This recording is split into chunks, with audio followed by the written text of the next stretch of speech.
Welcome to my channel. If you're new here, my name is Leah, and this is Savvy Saute. I really love to save money and come up with ways to be savvy in the kitchen. That is something that I'm very passionate about, and I love to share those ideas with you. And today I wanted to share a video for road trip savvy tips and hacks. So being on the road, it's really easy to spend a lot of money. You're stopping for gas, especially if you're going on long extended trips. You're going to be stopping at a gas station, and you might be tempted, like the rest of us, to spend money inside the gas station on candy, chips, drinks, you name it. So I wanted to share a couple of ideas on how to save money when it comes to eating on the road. And then there's also so many little things that you may not have thought about yet that I wanted to share as well. The number one tip that I have for road trips is to pack your own food, snacks, drinks, all of those things that you're going to be craving when you're on the road. And that's not to say that you can only pack things that come from your house that you've already had in your fridge or your pantry, but that is also things that you can go pick up from the grocery store specifically for your road trip before you ever leave the house.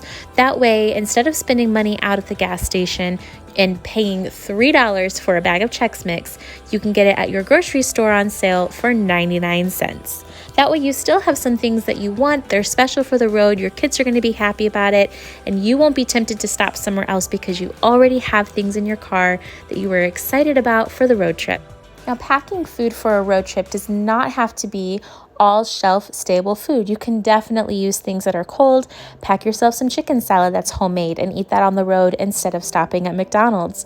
And one of my favorite things to do for a smaller road trip is to use a cooler bag. These are things that you can use when you go grocery shopping and it keeps your food cool in the car. Do the same thing on a road trip. Pack up those things that need to stay cold, and instead of buying a huge bag of ice, you can literally go to the gas station and they will allow you to, a lot of times, get a cup of ice for free. Even if they do charge you though, it's still usually less than $1 and a whole lot easier than buying a 10-pound bag of ice. Thank you so much. You too.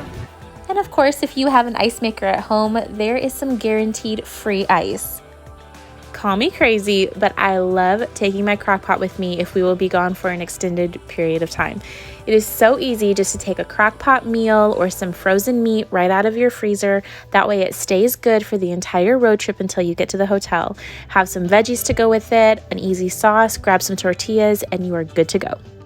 We are big fans of reusable water bottles. So what we do is pack a jug of water that we pick up at the grocery store when we get our snacks. And then every time we stop to fill up the gas tank, we fill up our water bottle. Road trip food can be expensive, but even more expensive than that is the gasoline you have to buy. So my savings tip for you there is to go wherever you have a savings membership. If you have a Costco, Sam's Club, even some grocery stores that do points and earn you savings there, try to plan out your pit stops to fill up on gas where the savings are at. So what I just do is type into my maps on the GPS the name of the store that I'm trying to go to for gas, and that is where we stop at if we can make it there. I was noticing that the Costco and Sam's Club prices were consistently 15 cents cheaper across the several states that we were driving to.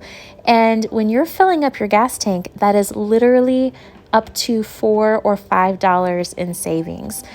And that's a cup of coffee. So don't feel bad stopping at Starbucks whenever your gasoline trip saved you enough money to do that. At this point, we've learned a couple of things. You have to have a bib for your baby in the car seat. We have washed car seat straps so much over the years. I don't know why it has taken me this long to start having Malin wear a full bib smock, like a painting shirt. They make them now like bibs with the really wipe-offable material. Why have I waited so long to have my children wear one in the car? It makes so much sense. Banana. Banana.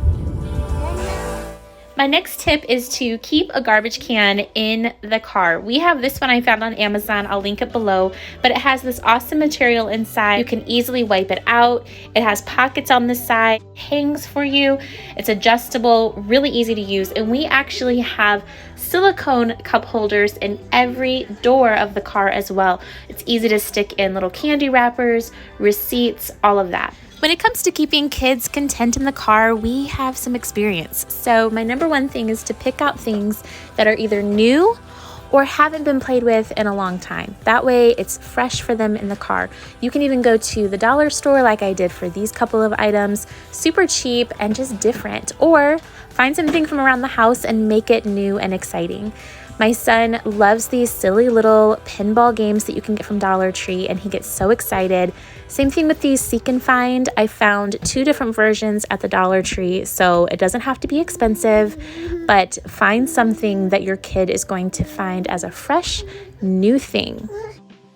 If you're like us and travel often enough, it might make sense to go ahead and get a membership with a hotel. Like Hilton is where we have our membership, and they have several hotels that they own, including the Hampton. And every stay we make, we earn points that go toward a new free stay at a hotel. So it makes a lot of sense for us to just go ahead, be members there, and then you get all these extra perks just for being a member. Hotel employees love members. I don't know what it is, but we get special treatment just for having the app on our phone. We don't have to pay anything extra, and you get a digital key card. You don't have to have one that goes in your wallet or you forget it because you left the hotel without it. This last one might seem really silly, but when you have toddlers in the car, it is so helpful.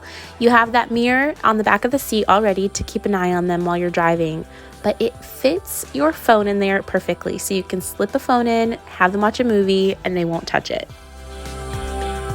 If you have any other money-saving tips, make sure you let us know. It'll really help me out, other viewers as well. And until the next video, I will see you in those comments.